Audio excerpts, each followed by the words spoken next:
Welcome to Ancient Relics Keeper, where buried mysteries, unsolved phenomena, and the darkest corners of history slowly unravel through chilling tales and forgotten truths waiting to be uncovered.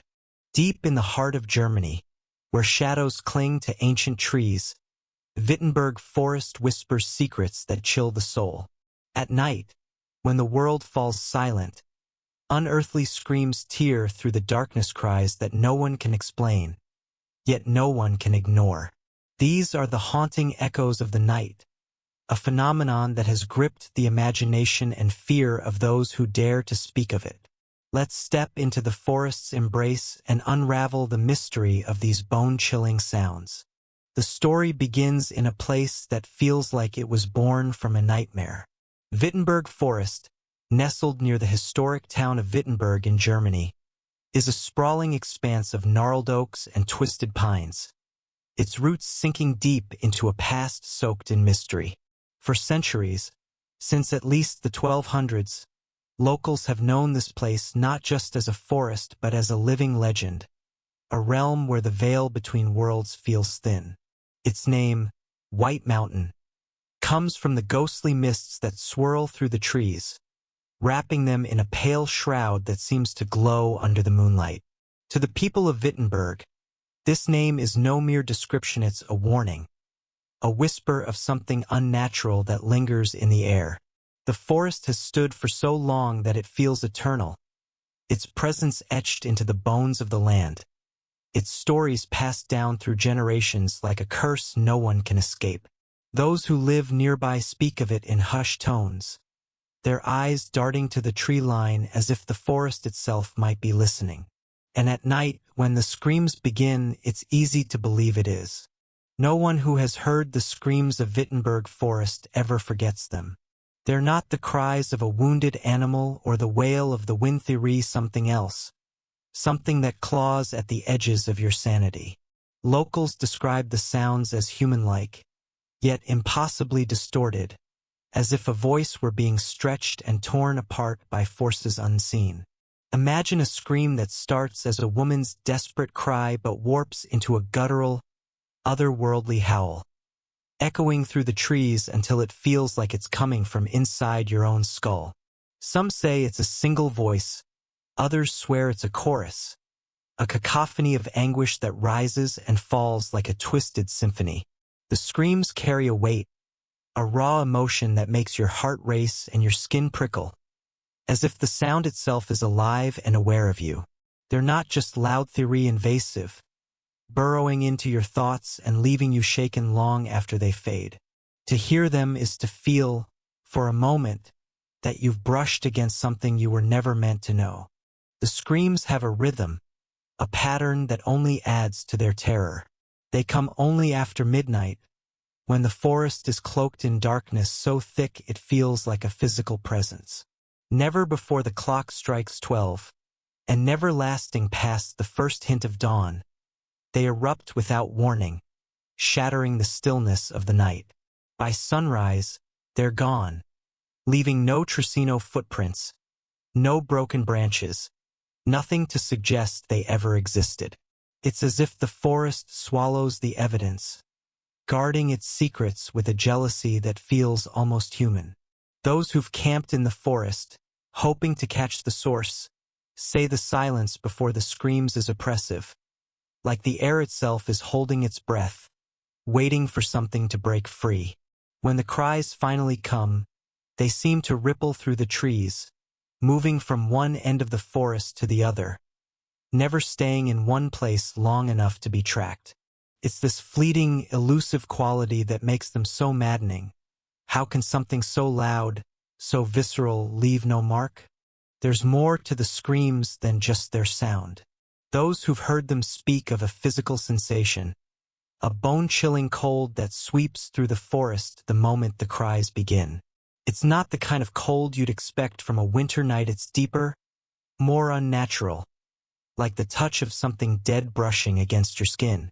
Even on warm summer evenings, when the air is heavy with the scent of pine and earth, the temperature plummets when the screams start, as if the forest is exhaling a breath from some frozen, forgotten place.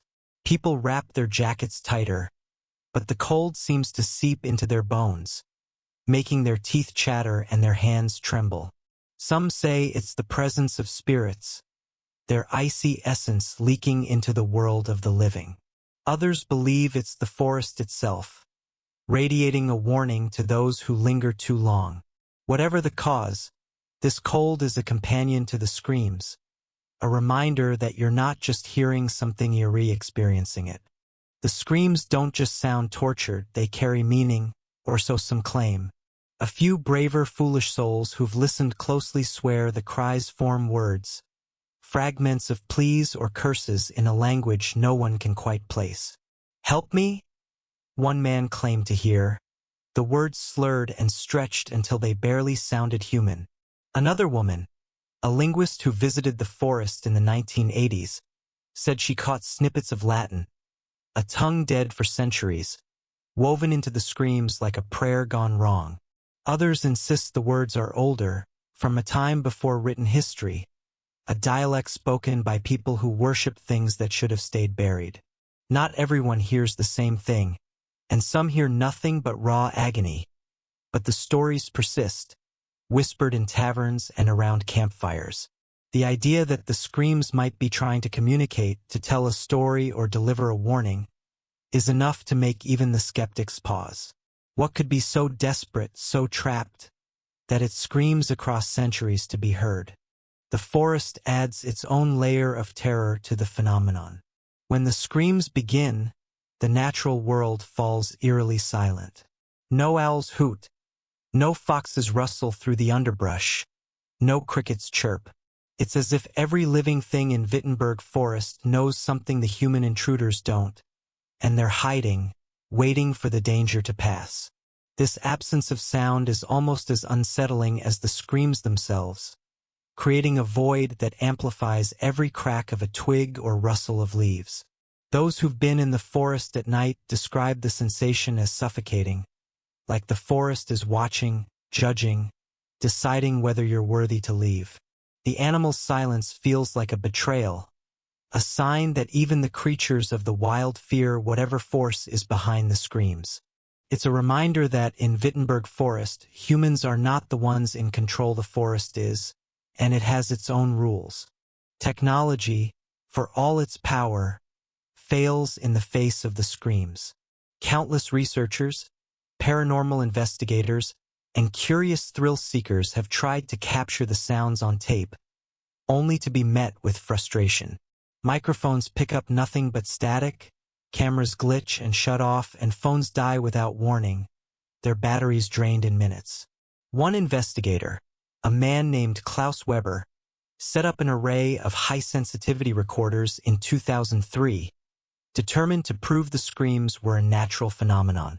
He returned the next morning to find his equipment fried, the memory cards corrupted, and a single, distorted file containing 3 seconds of what sounded like a scream but not the one he'd heard. Klaus never returned to the forest, and he refused to share the file, saying it felt wrong to listen to it again.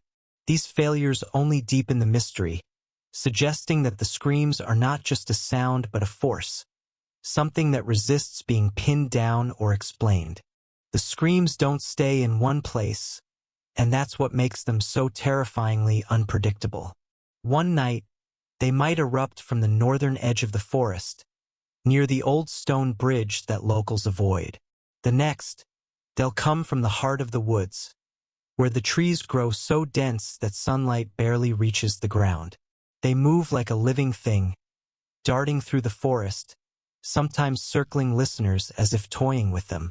Hikers have reported hearing the screams start far away, only to feel them closing in, growing louder until the air itself seems to vibrate. There's no pattern, no logic to their movement, and no way to predict where they'll strike next. This restlessness gives the screams a predatory quality, as if they're hunting, searching for someone or something to claim. It's no wonder that even seasoned outdoorsmen refuse to enter the forest alone after dark. The screams are not a new phenomenon theory woven into the very history of Wittenberg Forest. Old maps, yellowed and crumbling, mark the area as cursed land, a place where travelers were warned to tread lightly.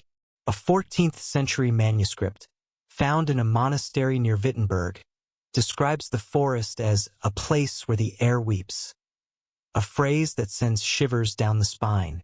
Merchants and pilgrims would take long detours to avoid its borders, even if it meant adding days to their journeys. These warnings weren't just superstition, they were born from experience, from stories of those who entered the forest and heard things they couldn't unhear. The maps and texts are faded now, but their message is clear. Wittenberg Forest is not a place for the living. It's a place for the lost, the forgotten, and the damned. Perhaps the most chilling aspect of the screams is what happens to those who try to chase them. Over the centuries, a handful of braver, reckless souls have ventured into the forest, determined to find the source of the cries. Most return empty-handed, shaken and silent, refusing to speak of what they saw. But some never return at all. In 1976, a group of 3 teenagers from Wittenberg snuck into the forest on a dare, following the screams with nothing but a flashlight and a tape recorder. 2 days later, their flashlight was found at the edge of a ravine, its bulb shattered. The tape recorder was nearby, but the tape was missing. Search parties scoured the forest for weeks, but the teens were never found. Stories like this are rare but persistent, each one adding to the forest's grim reputation. The screams, it seems, don't just haunt, they claim. The screams of Wittenberg Forest are more than a sound theory, a presence, a force that lingers in the air long after they fade. They defy explanation, slipping through the cracks of science and reason, leaving only questions in their wake. Are they the cries of lost souls, trapped in the forest's embrace? A warning from something older than time, stirred by the footsteps of the living? Or are they something else entirely, something that doesn't belong in our world? The people of Wittenberg don't have answers, and maybe they don't want them. To know the truth, they say, is to invite the screams into your life, to carry them with you wherever you go. And yet, the forest calls, its mists curling like fingers, its shadows whispering your name. The screams are waiting, and they know you're listening. Wittenberg Forest is no ordinary place, it's a graveyard of secrets, a shadowed realm where the past refuses to stay buried. Beneath its tangled branches and mist-choked paths lies a history so grim, so steeped in blood and betrayal, that it seems to pulse through the very soil. The screams that haunt the night are not random. They are echoes of atrocities committed centuries ago, of lives snuffed out in terror and pain. To understand the screams, we must peel back the layers of time and step into the forest's dark heart, where every tree, every stone, whispers tales of horror that cling to the air like a curse. The story of Wittenberg Forest's darkness begins in the Middle Ages, a time when fear and faith ruled the land, and the line between justice and cruelty was razor thin. The forest, sprawling across the German countryside near the town of Wittenberg, was more than a wilderness, it was a place of judgment, a hidden stage for acts too vile to be seen in the light of day. In the 1300s and 1400s, it became a secret execution ground for those branded as heretics, witches, or enemies of the church. Men and women, young and old, were dragged into the forest under cover of night, their fates sealed by whispered accusations and trembling hands. No trials, no mercy, just the cold steel of a blade or the snap of a noose. The trees bore witness to their screams, their pleas for salvation swallowed by the endless rows of pines. These were not clean deaths. They were slow, deliberate, designed to instill fear in anyone who dared defy the powers of the time. The forest drank in their terror, and locals swear it has never forgotten. Rumors of mass graves haunt the forest to this day, hidden beneath the earth where wildflowers grow in unsettling patches. No one knows exactly where they lie. Centuries of rain and roots have erased the markers, but the stories persist. Farmers plowing fields near the forest's edge have unearthed fragments of bone, yellowed and brittle, that crumble to dust when touched. In the 1800s, a woodsman digging a well stumbled upon a pit filled with tangled skeletons. Their skulls cracked and limbs twisted as if they'd been thrown in without care. He fled, refusing to return, and the pit was never found again, as if the forest had reclaimed it.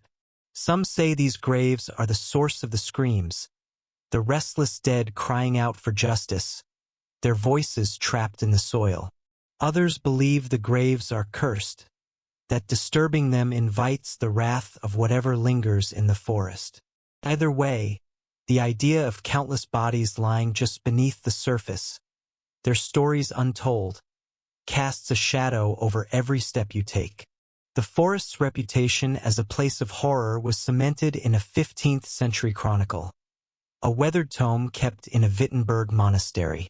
The monk who wrote it called the forest the Screaming Wood, a name that sends chills down the spine even now. He described nights when the air itself seemed to wail, as if the trees were mourning the souls they'd seen perish. The chronicle speaks of the damned, those who were not just killed but punished, their deaths meant to serve as warnings. The monk's words are vague, perhaps out of fear, but he hints at rituals performed in the forest, acts that went beyond execution and into the realm of the profane. His final entry, scrawled in a shaking hand, warns that the wood remembers, and its memory is wrath. The chronicle was locked away for centuries, its pages untouched until a historian rediscovered it in the 1900s. She claimed the book felt heavy, as if it carried the weight of the forest's pain, and she never spoke of it again. Not all the darkness in Wittenberg Forest was born of the church's wrath.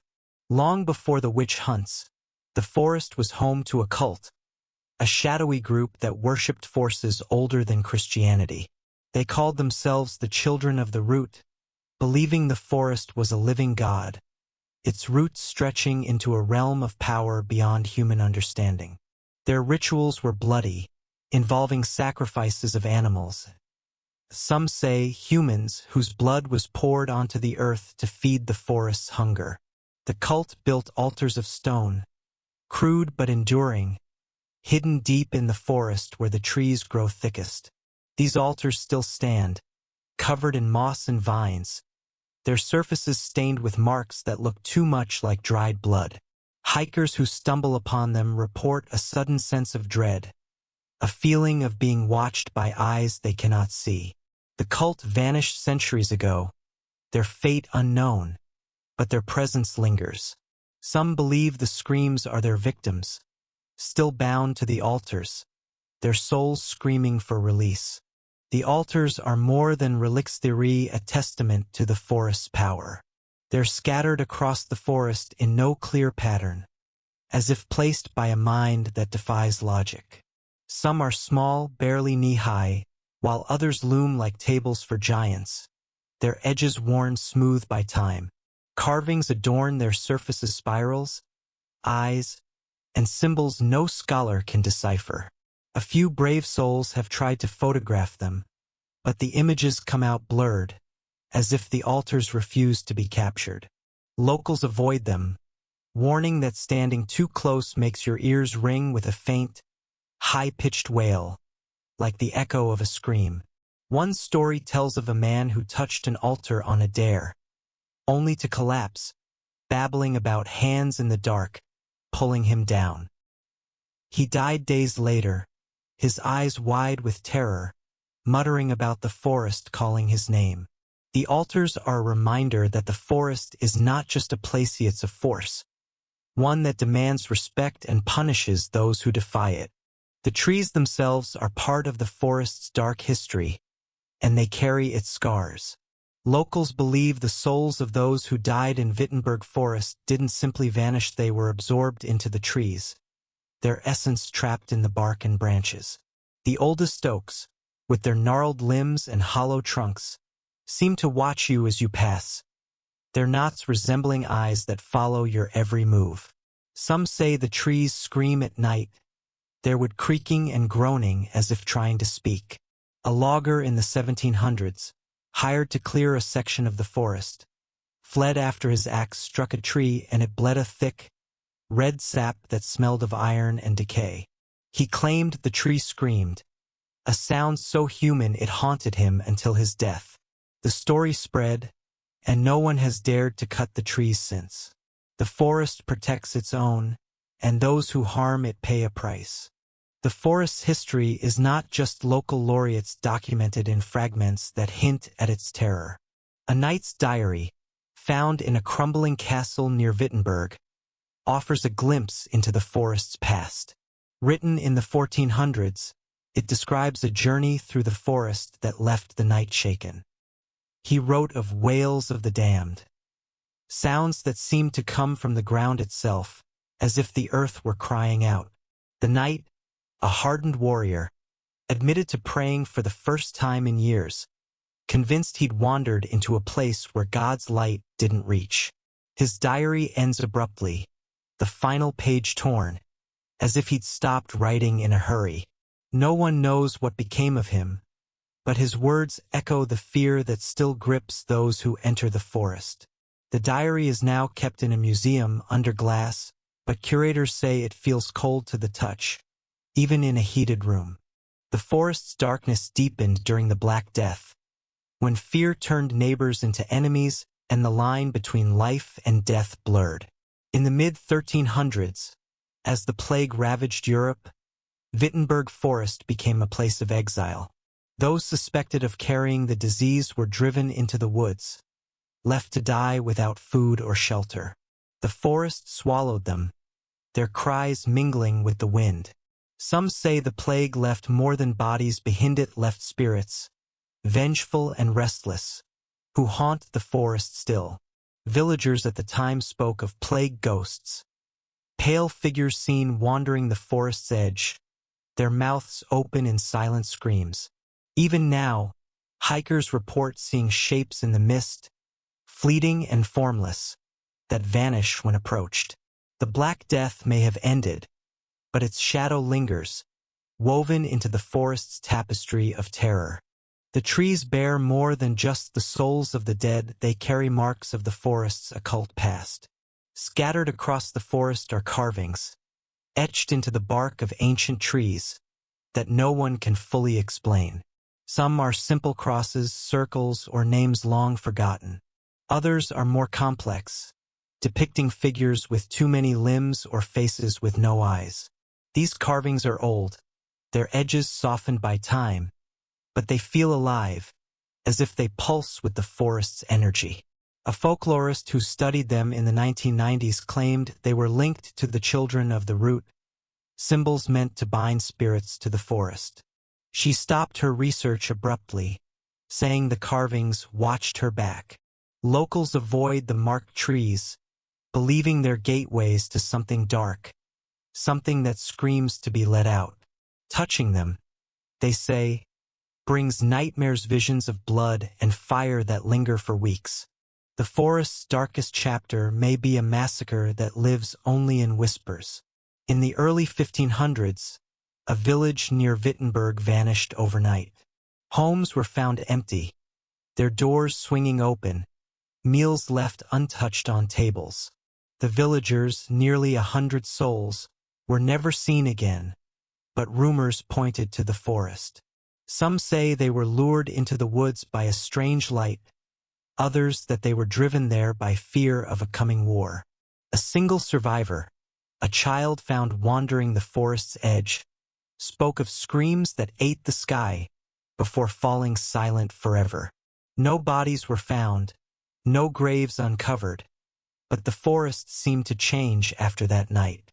The trees grew denser, the air heavier, as if the forest had claimed the villagers as its own. Their screams, some say, are the ones that echo through the night, a chorus of loss that will never fade.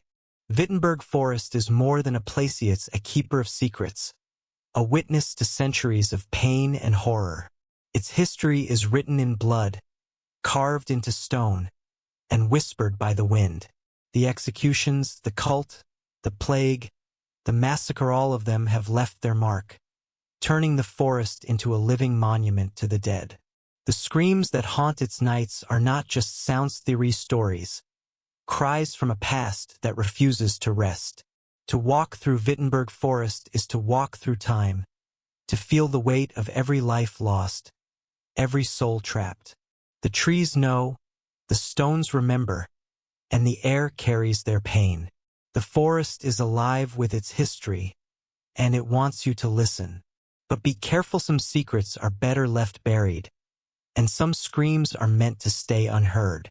Deep within the shadowed heart of Wittenberg Forest, where the air feels heavy with secrets and the ground seems to pulse with a life of its own, there grows a legend as chilling as the screams that haunt the night. They call them the blood trees, ancient, twisted giants whose crimson sap and eerie presence mark them as something more than mere plants. These trees are said to be cursed, bound to the forest's dark history, their roots drinking in the agony of the dead. The screams that echo through the forest are loudest near them, as if the trees themselves are crying out, or worse, giving voice to something trapped within. To walk among the blood trees is to step into a nightmare, where the line between the natural and the supernatural blurs, and every rustling leaf feels like a warning. The blood trees are unmistakable, even in a forest as dense and foreboding as Wittenberg. Scattered across the woods, they stand taller than their neighbors, their bark a sickly gray streaked with veins of red that glisten in the moonlight. These trees are not just strange ethereal unnatural, defying the laws of the forest around them. Touch one, and you'll feel it. A warmth that radiates from the bark, even in the dead of winter when the rest of the forest is locked in frost. It's not the warmth of life, but something heavier, like the heat of a fever or a body fighting to survive. Hikers who've brushed against the blood trees describe a sensation like static, a prickling that crawls up their arms and settles in their chest. Some say it's the tree's way of recognizing you, of marking you as someone who's seen too much. Others believe it's the curse at work, a transfer of whatever dark energy flows through the tree's veins. The warmth lingers, they say, long after you've left the forest, a reminder that you've touched something you shouldn't have. One man, a hunter who rested against a blood tree during a storm, claimed he felt it pulse, like a heartbeat, slow and deliberate, as if the tree were alive and aware. The screams that haunt Wittenberg Forest are tied to these trees in a way that chills the soul.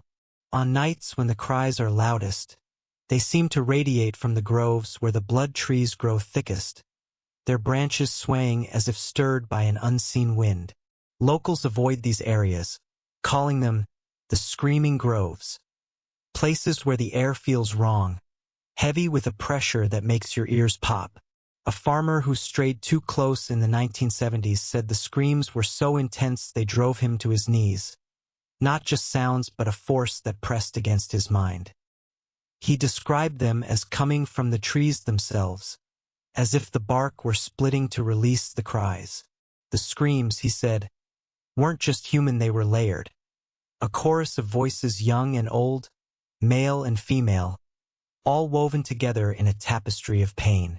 To stand near a blood tree when the screams begin is to feel like you're caught in a storm of grief, one that threatens to pull you under. The roots of the blood trees are where the true horror lies. They snake through the earth like veins, thick and gnarled, often breaking the surface in patterns that seem too deliberate to be natural. Old stories claim these roots entwine with human remains, the bones of those who died in the forest's grim past, witches, heretics, and victims of forgotten massacres. The trees, it said, feed on their essence, drawing not just nutrients but memories, pain, and fear from the dead. In the 1800s, a gravedigger working near the forest's edge unearthed a root wrapped around a skull. The bones so tightly bound it seemed the tree had grown through it. He burned the root and fled, but the next night, the screams were louder than ever, as if the forest were angry. Some believe the blood trees are prisons, holding the souls of the dead in their grasp, their screams the only way to reach the living. Others think the trees are hungry, using the dead to fuel their unnatural growth, their roots searching for more to claim. To touch a blood tree is to invite its curse into your life. Those who've done so there by accident or on a dare report visions, vivid and terrifying, that come without warning. A woman who leaned against a tree during a hike in 2005 described seeing a flash of fire, of faces twisted in agony, their mouths open in screams she could feel but not hear. The visions lasted only seconds, but they left her shaking, unable to sleep for weeks. Others see different things. Blood-soaked earth, shadowy figures with no faces, or a forest that stretches endlessly, its trees bleeding under a moonless sky. These visions are always violent, always steeped in despair, as if the trees are sharing their memories or their pain. A few who've touched the trees claim the visions follow them, appearing in dreams or in the corners of their eyes, a haunting that doesn't fade. The curse, they say, is not just in the seeing, it's in the knowing, the sense that you've glimpsed something you were never meant to understand. The blood trees don't just stand, they speak, or so the locals believe.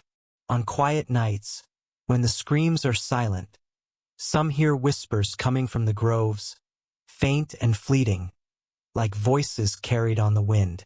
They're not words you can make out, but they carry a weight, a sadness that settles in your bones. A teenager who camped near a blood tree in 2010 recorded what he thought was a breeze, only to play it back and hear a low, murmuring chant, too soft to decipher. He burned the recording, terrified that listening too long would draw him back to the forest. Others describe the whispers as personal, as if the trees know your name, your fears, your secrets. An old woman, a herbalist who once gathered plants in the forest, said the trees spoke of betrayal, of promises broken long ago. She stopped going to the forest after that, saying the trees wanted her to stay, to become part of their story. The whispers are a lure, a call to linger, and those who listen too long often find themselves walking deeper into the forest, unsure why. The sap of the blood trees is a mystery even science can't unravel. When Anna Kreuger's study failed, others tried, but the results were always the same. The sap contains compounds that defy classification, organic yet unlike anything found in nature. One researcher, a chemist from Berlin, noted that the sap seemed to change under observation, its color shifting slightly, as if reacting to being watched. He abandoned his work after a lab accident destroyed his equipment, an event he refused to explain. Locals have their own theories, of course. Some say the sap is the blood of the forest itself, a life force that binds the trees to the dead. Others believe it's the essence of the cursed, distilled into a form that can never escape. A drop of the sap, they warn, can taint you, making you part of the forest's curse. Children in Wittenberg are taught never to touch it, but every few years, a curious soul tries, and the screams grow louder that night, as if the trees are celebrating. The curse of the blood trees is said to be sealed by their destruction. Old tales warn that cutting one down releases a scream so powerful it can deafen you, a cry that carries the full weight of the forest's pain. In the 1600s, a group of loggers, desperate for wood, ignored the warnings and felled a blood tree. The story goes that the tree bled, not sap but a torrent of red that soaked the ground, and the screams that followed were heard for miles. The loggers were found days later, their ears bleeding, their faces frozen in terror. No one has tried to cut a blood tree since, but the forest seems to guard them anyway. Axes dull, chainsaws jam, and those who come with intent to harm the trees often leave with a sense of dread they can't shake. The forest protects its cursed children, and the screams are its warning. Leave the blood trees alone, or join their chorus. The blood trees grow in patterns that defy nature, forming circles or winding paths that lead nowhere. These groves are unnatural, their shapes too perfect, as if drawn by a hand that knows more than it should. A surveyor in the 1920s mapped one such circle, a ring of 12 blood trees so precise it seemed carved from the earth. He noted that compasses failed inside the circle, spinning wildly, and that the air felt thick, like breathing through cloth. His maps were lost, but his journal survives, filled with sketches of the trees and a single, chilling line: "They want me to stay." Other patterns are less obvious mazes of roots that trap unwary hikers, or lines of trees that seem to point to the forest's heart. Locals believe these patterns are part of the curse, a design meant to draw people in, to keep them wandering until the forest claims them. To walk through a blood tree grove is to feel like you're being guided, but not to safety. The origin of the blood trees is a legend as dark as the forest itself. They were planted, it's said, by a sorcerer in the days before Christianity took root in the land. This sorcerer, whose name is lost to time, sought to bind vengeful spirits to the forest, to create a prison for those who defied him. He mixed his blood with the soil, chanting words that made the earth tremble, and from that cursed ground, the first blood trees grew. They were not meant to live forever, but the spirits they trapped were too strong, their anger feeding the trees until they became something else: guardians, jailers, or perhaps monsters in their own right.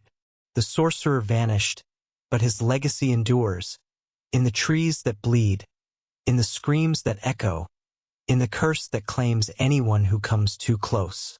The blood trees are Wittenberg Forest's heart, and their curse is its pulse, a rhythm of fear that never stops.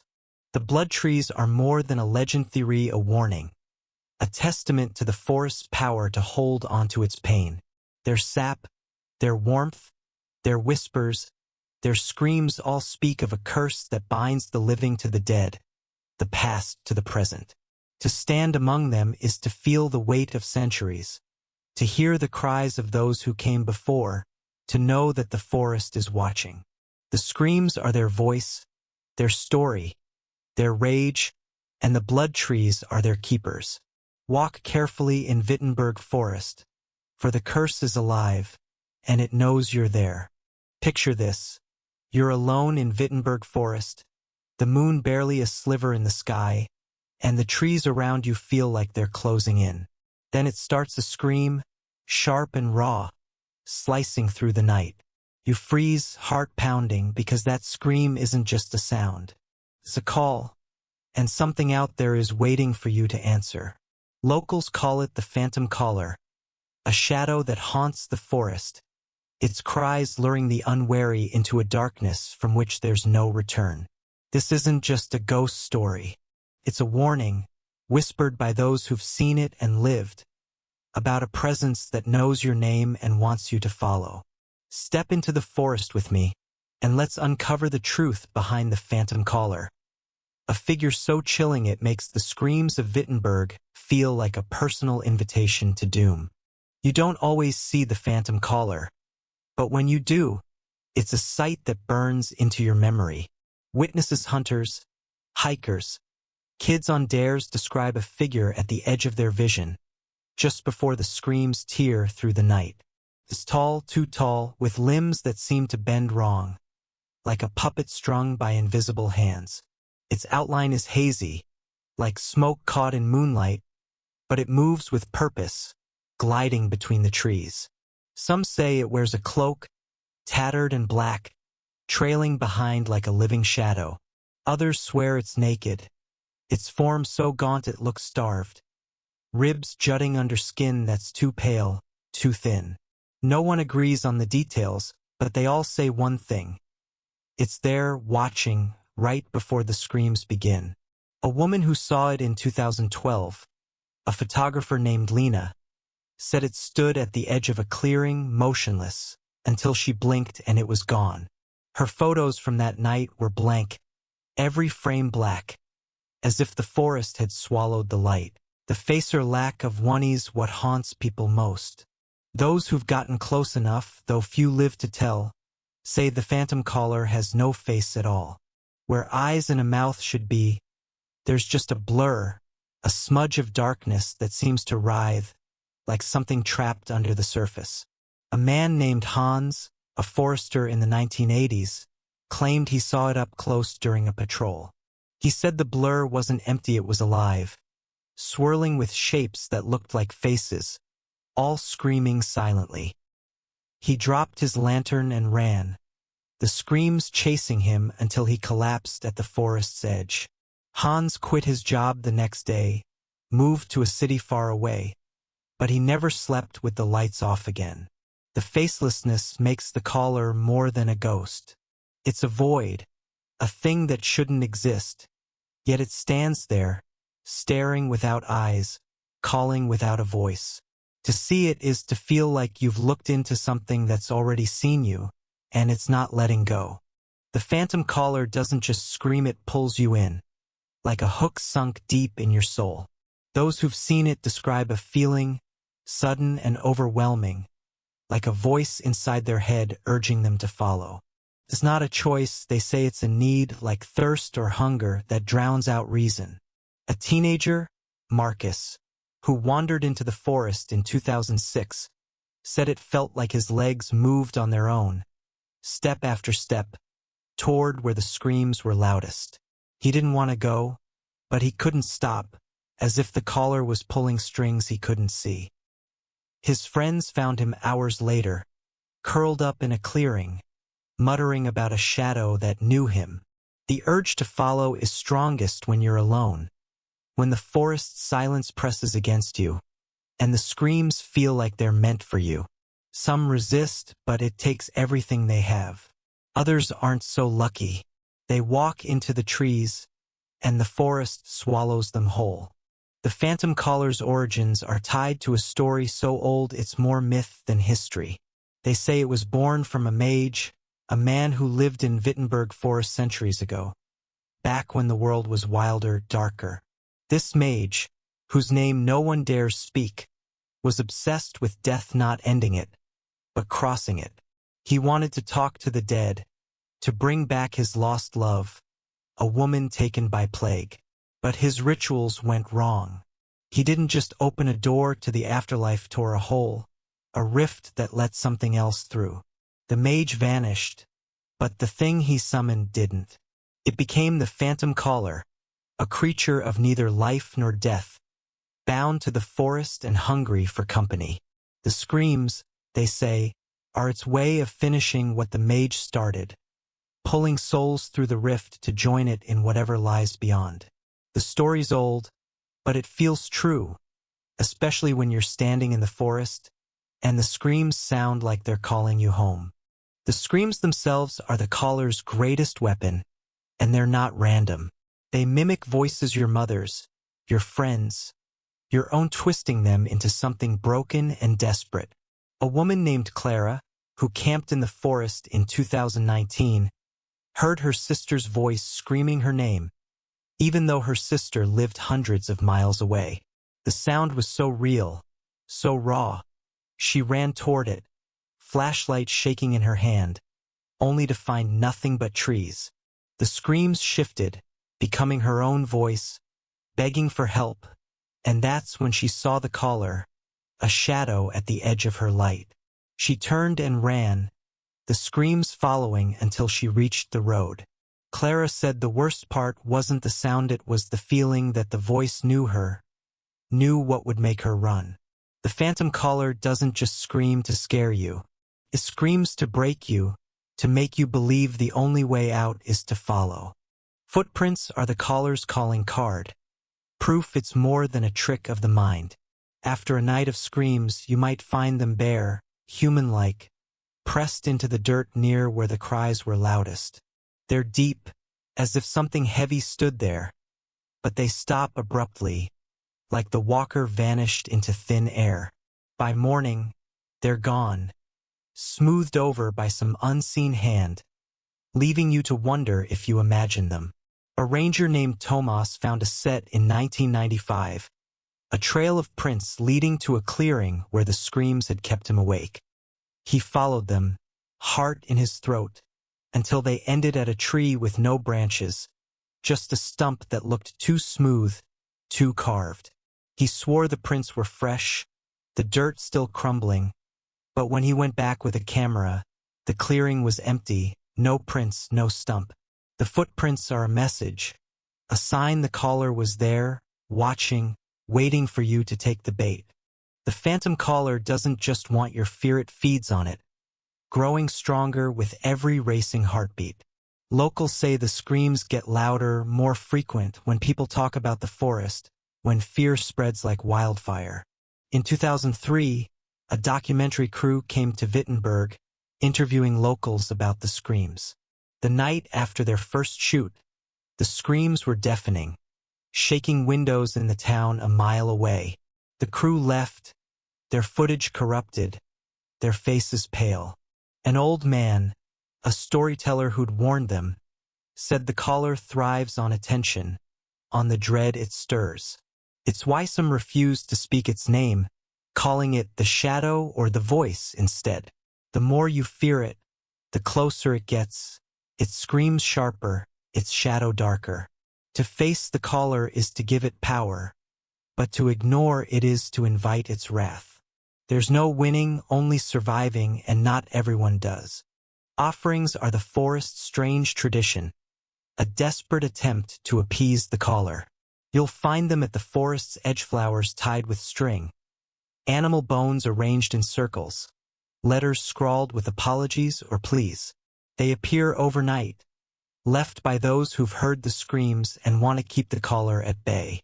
No one admits to leaving them, but they're always there, rain-soaked or frost-covered, and by the next night, they're gone.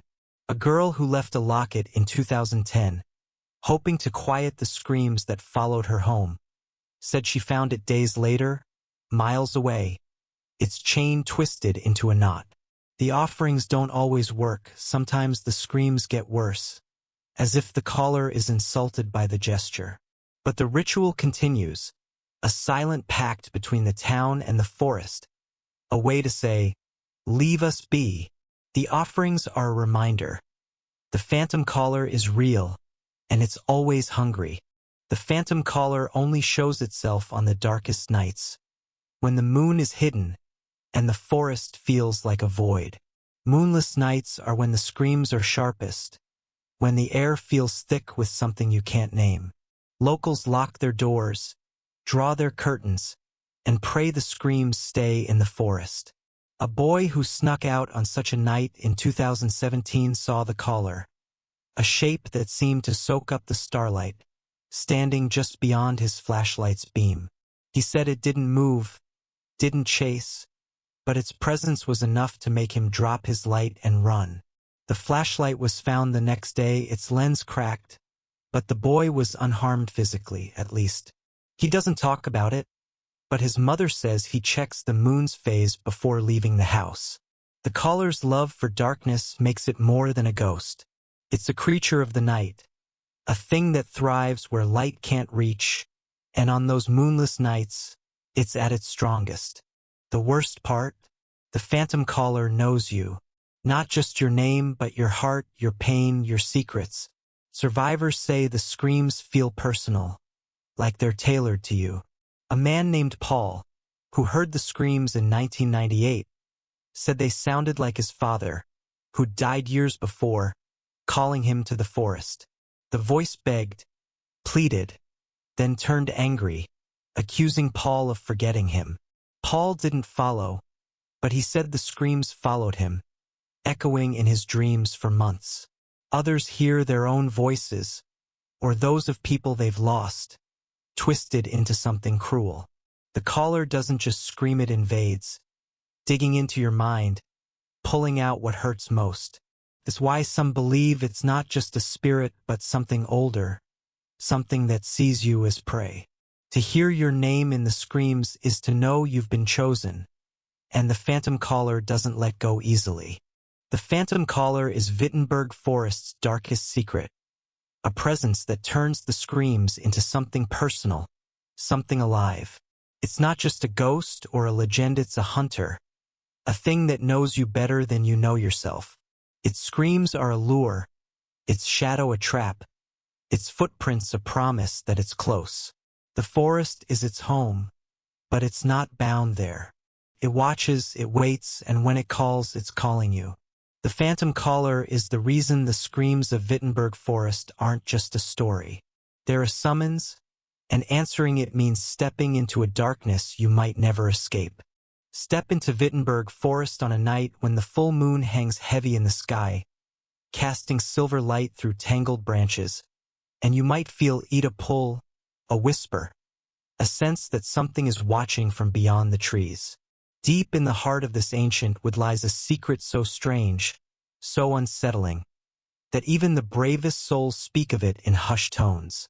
They call it the Moonlit Rift, a hidden clearing that glows under the moon's gaze, a place where the screams that haunt the forest seem to pour from a wound in the fabric of reality. This isn't just a patch of dirt among the trees. It's a doorway, a crack between worlds, and the screams are its voice, calling out to anyone foolish enough to listen. Let's walk toward the rift, step by careful step, and uncover the mystery of this eerie portal, where the air hums with the unknown and the night feels alive with dread.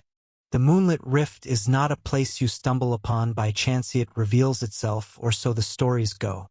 Hidden deep within Wittenberg Forest, far from any path, there's a clearing that only appears when the moon is full, its light spilling through a gap in the canopy to paint the ground in shades of silver and shadow. Locals who've seen it describe a perfect circle, maybe 30 feet across, where the grass is sparse and the earth feels too smooth, too untouched, as if no wind or rain has ever dared disturb it. The clearing glows, not brightly but faintly, like a lantern half buried in fog, its edges soft and wavering, as if the light is leaking from somewhere else. A farmer named Otto, who wandered too far during a hunt in 1968, said he found the clearing by accident, drawn by a hum he couldn't explain. He stood at its edge, mesmerized, watching the light pulse like a heartbeat, until the screams began louder than he'd ever heard, sharp enough to make his ears bleed.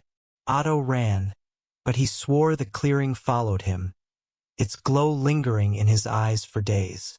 The rift doesn't just exist. It chooses when to be seen, and when it does, it's a sign you've crossed a line.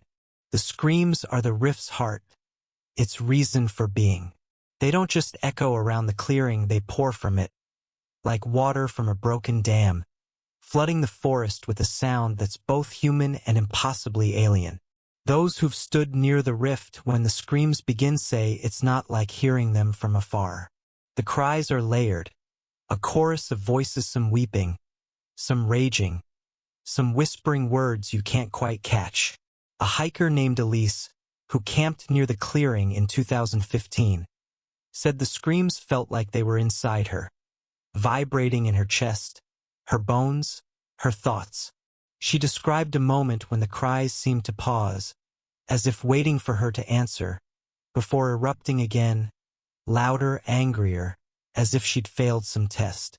The screams aren't random, they're a message, a warning, or maybe a plea, spilling from the rift like blood from a wound. To hear them is to feel like you're standing at the edge of something vast, something that knows you're there and doesn't want you to leave. Approaching the Moonlit Rift is like walking into a dream you can't wake from. The closer you get, the heavier the air becomes, pressing against your ears, your chest, your mind. It's not just a feeling, it's physical, a pressure that makes your head throb and your breath catch, as if the forest is trying to push you back. A group of researchers in 2007, armed with cameras and sensors, tried to study the clearing, but they couldn't get within 10 feet. One of them, a physicist named Dr. Lena Schmidt, said it felt like wading through water, each step harder than the last, until her legs gave out. She heard the screams before she saw the rift, a sound so intense it drowned out her thoughts. The team retreated, their equipment fried, their notes smeared with ink that hadn't been wet before. The pressure isn't just a barrier.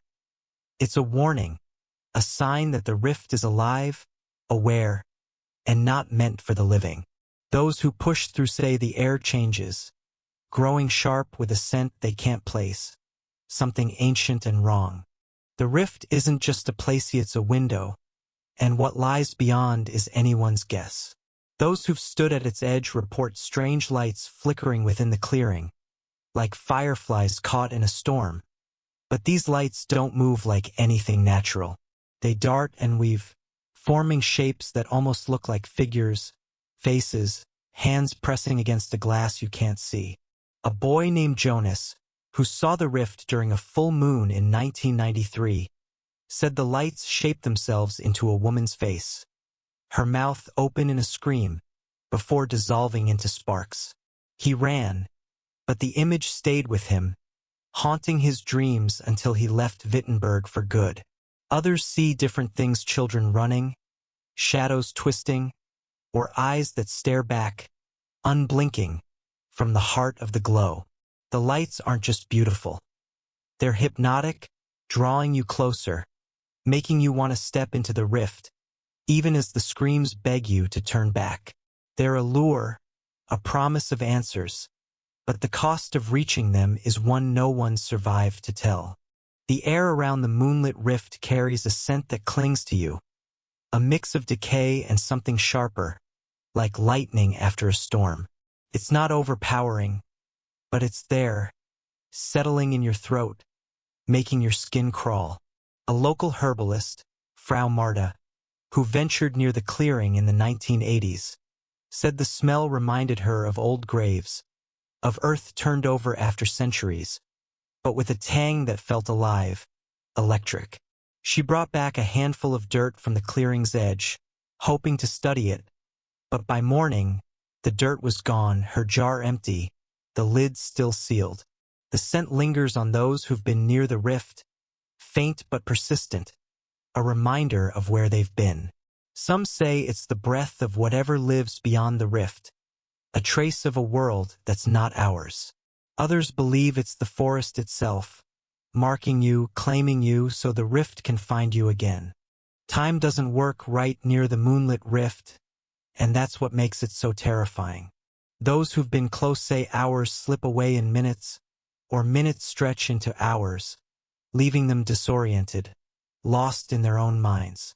A hunter named Klaus, who tracked a deer near the clearing in 2001, said he stood at the rift's edge for what felt like seconds, watching the lights, only to find his watch had stopped and the moon had moved across the sky. He stumbled home at dawn, though he swore he'd only been gone an hour. Others report the opposite, moments that feel like eternities, each step toward the rift dragging on as if the air itself is holding them back. Watches stop, phones die, and compasses spin uselessly, as if the rift is a hole in time as much as space. The distortion makes you question not just where you are, but when and whether you're still the same person who entered the forest. The rift's history is written in fragments, in stories so old they feel like myths. Ancient texts, hidden in Wittenberg's monastery archives, call the clearing the gate to the lost, a place sealed by blood to keep something from crossing over. The texts are vague, written in a script that mixes Latin with symbols no one can read, but they speak of a ritual, a sacrifice made long before the forest had a name. The screams, they say, are the voices of those who were offered to the gate, their souls trapped to keep it closed. A monk who copied the texts in the 1400s added a warning: "Do not seek the gate, for it seeks you." The texts were buried in the archives, locked away, but those who've read them say the pages feel heavy, as if stained with more than ink. The rift isn't new, it's ancient, older than the forest, older than the town. A scar that's been screaming since the world began. The moonlit rift is a place of absence, where life itself seems to falter. Animals avoid the clearing, their tracks veering sharply away, as if they sense something the human eye can't see. The plants within the rift are wrong-stunted, colorless, their leaves curling inward like clenched fists. A biologist who studied the clearing in 2010 found no insects, no worms, no life in the soil, as if the rift had drained the earth of its vitality. She described the plants as sick, not dying but frozen, caught in a state between life and death. The clearing is silent, to no birds, no rustling leaves, just the screams when they come, sharp against the stillness. This absence is what makes the rift so eerie. It's not just a place, but a void, a hole where the world should be. To stand in it is to feel like you're fading, like the rift is pulling you apart, piece by piece. Voices from the rift are its darkest secret, the thing that draws people in and breaks them. Those who linger too long hear them, not just the screams, but whispers, soft and insistent, in languages no one knows. They're not loud, but they're clear, cutting through the noise of your thoughts like a blade. A woman named Greta, who saw the rift in 1975, said she heard a voice chanting her name over and over, in a tongue that felt ancient, heavy with grief. She ran, but the voice followed, echoing in her head for weeks, until she burned her clothes from that night, hoping to break the connection. Others hear different things, prayers, curses, or names of people long dead. The voices aren't just sounds. They're alive, searching, trying to pull you into the rift's glow. They know you, they want you, and they don't stop until you're gone or until you give in. The rift's true power lies in its cycle, a rhythm that's both terrifying and hypnotic. Every 100 years, they say, the moonlit rift opens fully, its glow brighter, its screams louder, its pull stronger. The last time was 1925, when the screams woke the entire town of Wittenberg, shaking houses, cracking windows, driving dogs mad. A diary from that year, kept by a priest, describes a light in the forest, so bright it lit the sky like day, and screams that sounded like the end of the world. The next morning, a dozen people were missing: hunters, farmers, children who'd lived near the forest. No bodies were found, no tracks, just stories of a glow that called them out of their beds. The next opening is due soon, maybe tonight, maybe tomorrow, and the forest is waiting. The screams are growing louder, the light stronger, and the rift is hungry. But here's the question that keeps you awake. What if the rift isn't opening to let something out, but to pull you in, to make you part of its endless scream? Gather close, because this tale isn't one you hear in the light of day. In Wittenberg Forest, where the trees lean in like they're listening, the screams that shatter the night aren't just noisy cries from souls who can't rest, souls trapped in a place that's forgotten their names. These are the lost, the betrayed, the ones who met their end in the forest's shadows, bound by a curse so cruel it keeps them screaming through the centuries. The screams are their lament, a desperate song of sorrow and rage, echoing from a time when the forest was a place of judgment and death. Sit with me now, as we unravel the story of these trapped souls, whose voices haunt the night, begging for freedom, warning us to stay away, and pulling us closer all the same. These souls didn't choose the forest, they were taken there, dragged into its depths during the dark days of the witch hunts, when fear turned neighbor against neighbor. Back in the 1500s, Wittenberg was a town gripped by panic, where a whispered rumor could mean death. Women, men, even children, accused of witchcraft or heresy, were hauled into the forest, far from prying eyes, to face their end. No crosses marked their graves, no prayers eased their passing. They were buried alive, some say, their screams muffled by earth, their bodies left to rot where no one would find them. The forest was their executioner, its roots their chains. An old woman in the town, my grandmother's grandmother, used to say the ground swallowed their last breaths, but not their souls. Those souls stayed, caught in the forest's grip, their cries breaking free when the moon is high. The screams you hear now, They're the same ones those innocents let out as the dirt closed over them, a sound that never stopped. The screams aren't just noisy a plea, a cry to be remembered. Those who've heard them up close, who've stood in the forest when the night is thick, say the screams carry words, faint but clear, like a voice struggling to break through. See me, one hiker heard, a woman's voice, soft and broken, before it dissolved into a wail.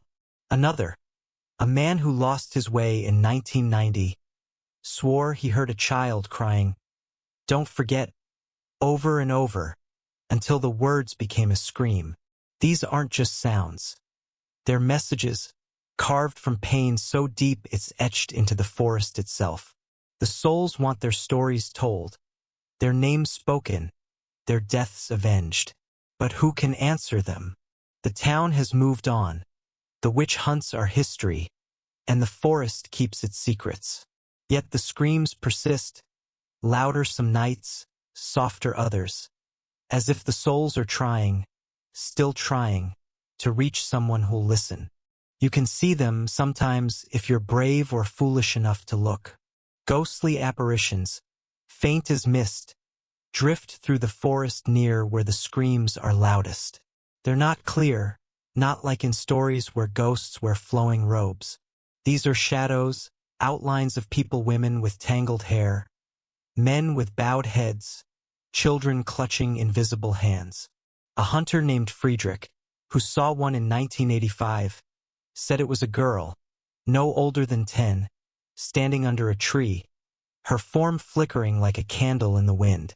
She didn't move, didn't speak, but her eyes hollow, endless, locked onto his. And the screams that followed were so close he felt them in his bones. He ran, but the girl's face stayed with him, appearing in mirrors, in dreams, until he left Wittenberg. These apparitions aren't just ghosts. They're fragments, pieces of souls too broken to be whole, tied to the spots where they died. Their screams the only voice they have left. The curse that holds these souls is older than the witch hunts, darker than the forest itself. They say it was cast by a witch, one of the last to die in Wittenberg's purges. She was powerful, feared, a woman who knew the forest's secrets. As they bound her hands and led her to her death, she spoke words that made the air tremble, words that wove a curse into the earth. "None shall rest," she said, "until the truth is known." Her curse wasn't just for her, it was for all who died unjustly, binding their souls to the forest, tying them to the trees, the soil, the night.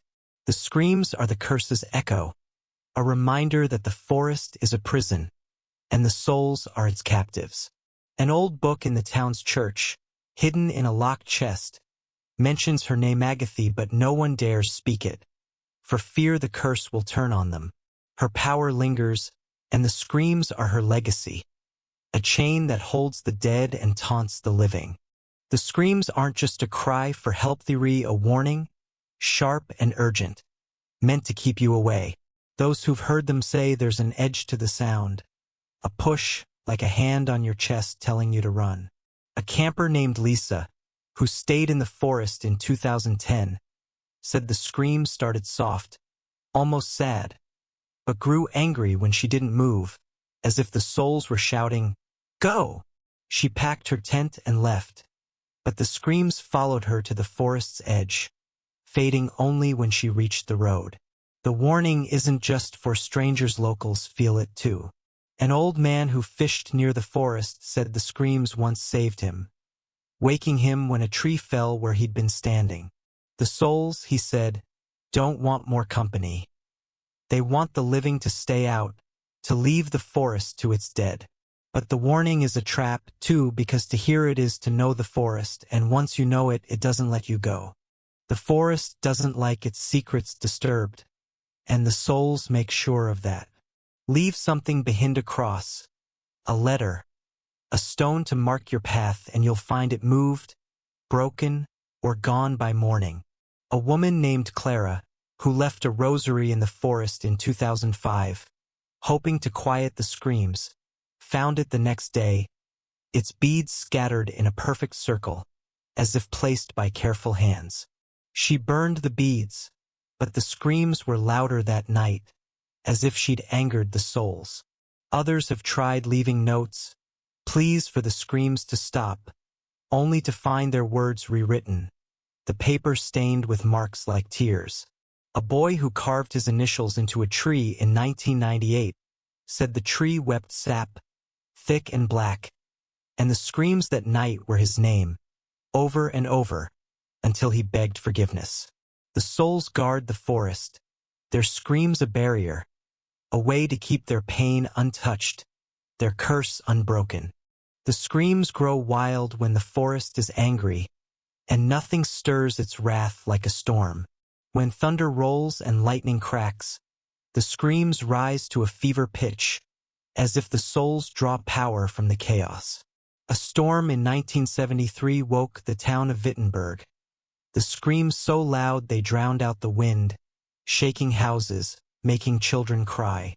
Old-timers say the souls ride the storm, their voices carried by the rain, their pain amplified by the lightning's flash. A woman who was caught in the forest during that storm, a teacher named Ingrid, said the screams weren't just sound, they were a force, pushing her to the ground, filling her head with images of fire and blood.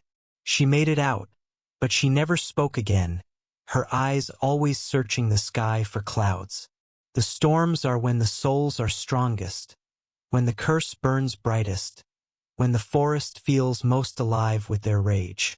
The souls don't just stay in the forest, they reach out, touching those who dare to feel their pain. A medium named Sophia, who visited Wittenberg in 2018, said she felt them the moment she stepped into the trees. Hundreds of hands, she called them, invisible but real, tugging at her clothes, her hair, her heart. She held the seance near where the screams were loudest, hoping to speak to the souls, but it went wrong. The candles flared, the air turned cold, and the screams became a roar, so loud her ears bled. Sophia said the souls weren't just trapped, they were angry, not at her but at the world that forgot them. She left Wittenberg, warning others to stay away, but she kept a secret. One of the souls followed her, a whisper in her ear that never stopped. The souls want to be free, but they're bound too tight. Their screams the only way to touch the living. Those who disrespect the forest pay a price, and the souls make sure of it. Cut a branch, light a fire, or speak ill of the dead, and the screams will find you, not just in the forest but beyond. A man named Paul, who laughed at the stories and burned a pile of leaves in the forest in 2000, heard the screams that night in his home, miles away. They followed him, waking him from sleep, growing louder until he apologized at the forest's edge, tears streaming down his face.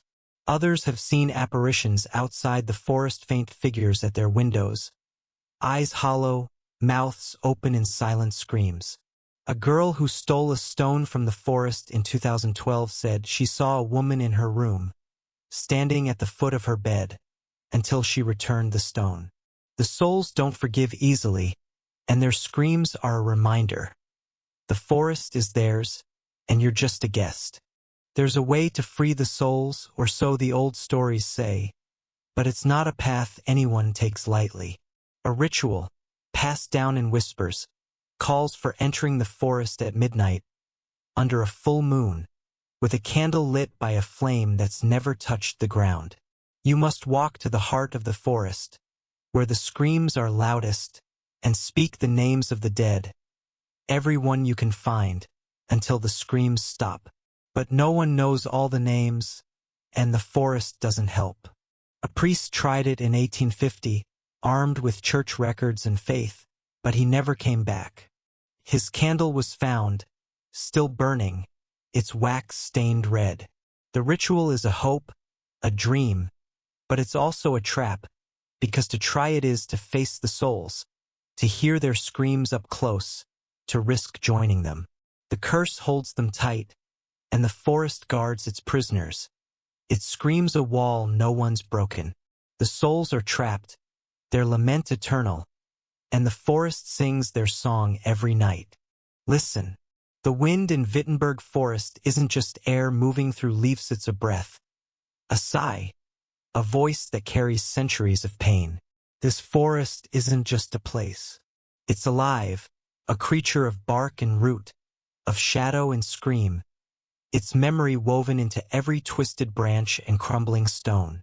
The screams that pierce the night are its words, its anger, its grief, a chorus born from a past it refuses to forget. Wittenberg Forest remembers every betrayal, every drop of blood, every soul it's claimed, and it wants you to know it's watching. Walk with me through its paths, feel its gaze, and hear its story, a tale of a forest that lives, thinks, and screams. A place where the line between earth and spirit dissolves into darkness. The trees in Wittenberg Forest don't just grow, they move, or so it seems. Hikers swear the paths shift, trails they've walked for years twisting into new shapes, leading them deeper than they meant to go.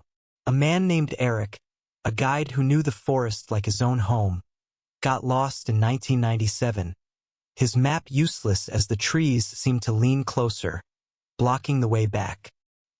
He found his way out after hours, but the path he took was gone the next day, replaced by a thicket of thorns that hadn't been there before. The forest rearranges itself, locals say, not to confuse but to guide, to pull you toward places it wants you to see, clearings where the screams are loudest, groves where the air feels wrong. It's as if the trees are players in a game only the forest understands, their roots shifting the earth, their branches pointing to secrets buried in the dark. To walk here is to feel like a pawn, moved by a mind you can't see, one that's been watching longer than you've been alive. The forest feels alive because it is, its branches swaying against the wind, its leaves rustling when the air is still. Stand in a clearing at dusk, when the light bleeds red through the canopy, and you'll see a trees bending, not with the breeze but against it, like they're reaching for you. A woman named Marta, who gathered herbs in the forest in 2010, said she saw an oak twist its trunk, just a fraction, as if turning to watch her pass. She dropped her basket and ran, the screams starting moments later, as if the forest was laughing at her fear. The movement isn't just physical, it's a presence, a weight in the air that makes your skin prickle, your breath catch. Locals call it the forest's pulse, a rhythm you feel in your bones, slow and steady, like a heartbeat that's been beating for centuries.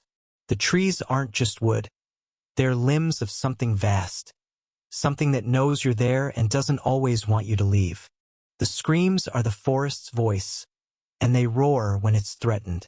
Try to cut a tree, burn a branch, or dig too deep, and the screams will answer, louder, sharper, a sound that feels like a slap across your soul. In 1982, a logging company sent a crew to clear a section of Wittenberg Forest, their saws buzzing like angry wasps. They didn't last an hour. The screams came, so loud the men dropped their tools, some falling to their knees, hands over their ears. One worker, a man named Carl, said the screams weren't just sound, they were words, a jumble of voices shouting, "Stop! Stop! Stop!" The crew fled, their equipment left behind, and when they returned, the saws were broken, the blades bent like they'd been twisted by hand. The forest protects itself, it screams a weapon, a warning that it's not just alive but angry, ready to fight for its secrets. Those who threaten it don't just hear the screams, they feel them, a pressure that lingers like a bruise. The forest's memory isn't just in its screams, it's in the ground, the earth itself humming with a power science can't explain. Soil samples taken from Wittenberg in 2005 showed something strange. Electromagnetic activity, faint but constant, like a current running through the dirt. A geologist named Dr. Hans Weber, who studied the samples, said it was like the forest was wired, alive with a signal no one could trace. His instruments spiked near the spots where the screams were loudest, then died, their circuits fried. Hans quit his job soon after, saying the forest didn't want to be measured. Locals aren't surprised. They've long said the ground feels different here, heavier, like it's holding something down. Step on the wrong patch and you'll feel a buzz, a tingle like static crawling up your legs.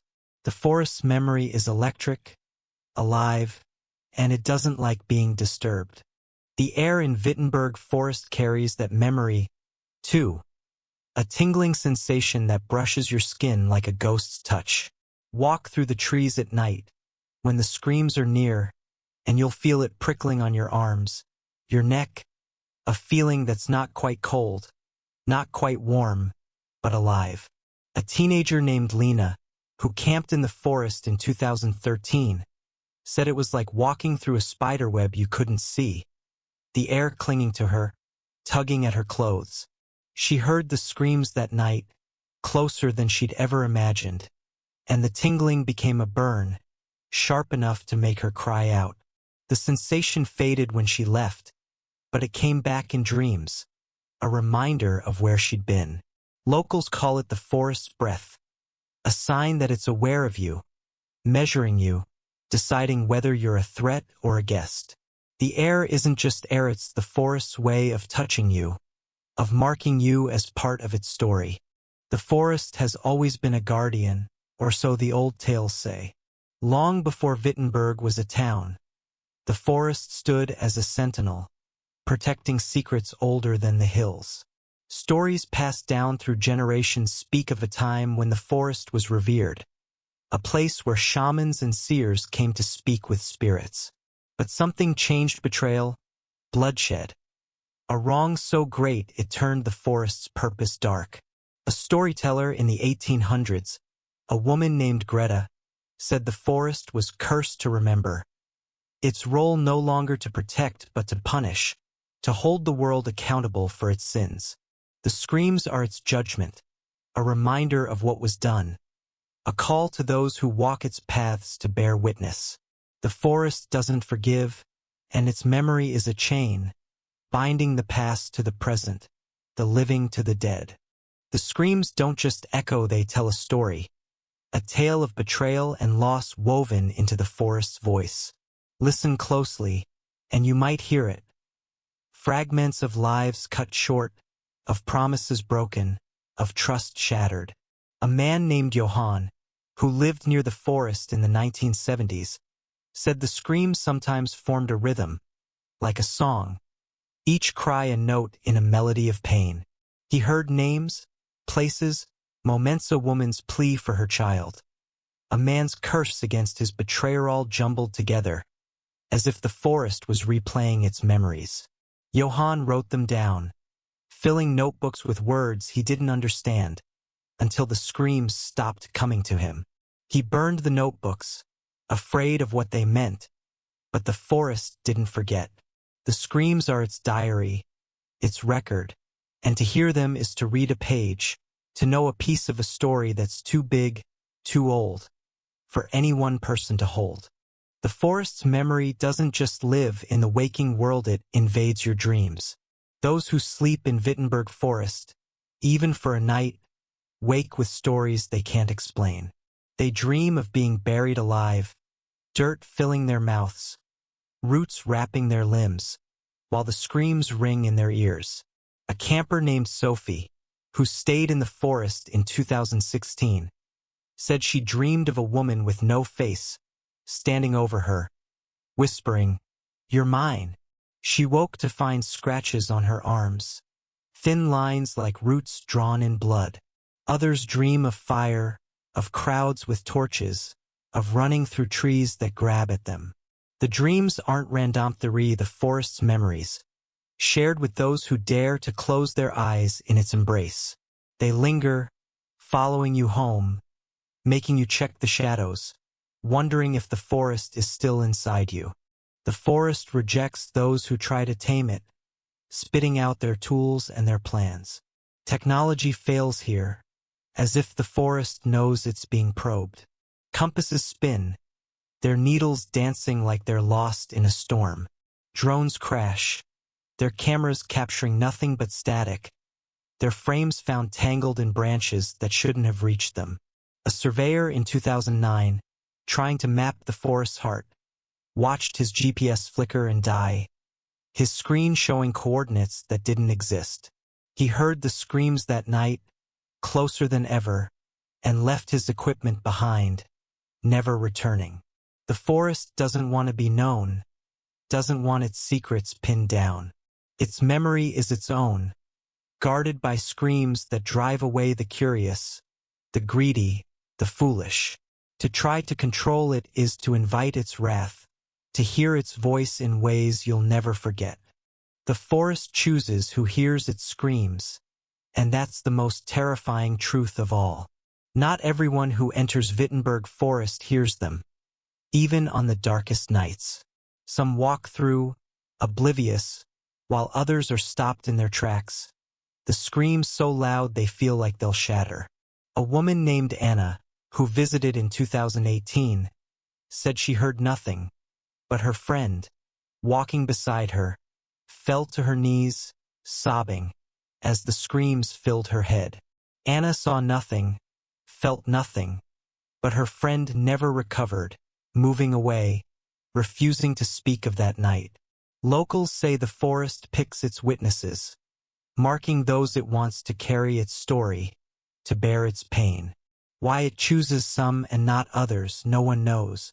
Maybe it sees something in you, a guilt, a fear, a truth you've buried. Maybe it knows you'll listen. To be chosen is to be part of the forest's memory, to carry its screams with you, a weight that never lifts. Wittenberg Forest is more than a place, it's a mind, a memory, a force that holds the past in its roots and speaks it through its screams. It moves, it watches, it judges. It's every leaf and stone a piece of a story that's never ended. The screams are its voice, its pain, its promise that nothing is forgotten. Not the betrayals, not the blood, not the souls it's claimed. To walk its paths is to step into its thoughts, to feel its gaze, to hear its lament. The forest is alive, and it wants you to know it. It screams because it must, because its memory is a fire that never dies, a wound that never heals. And you, standing in its shadows, are part of its story now. The forest never forgets. If unexplained stories give you chills, don't forget to follow Ancient Relics Keeper, where time and mystery intertwine, and every ending is just the beginning of another unanswered question.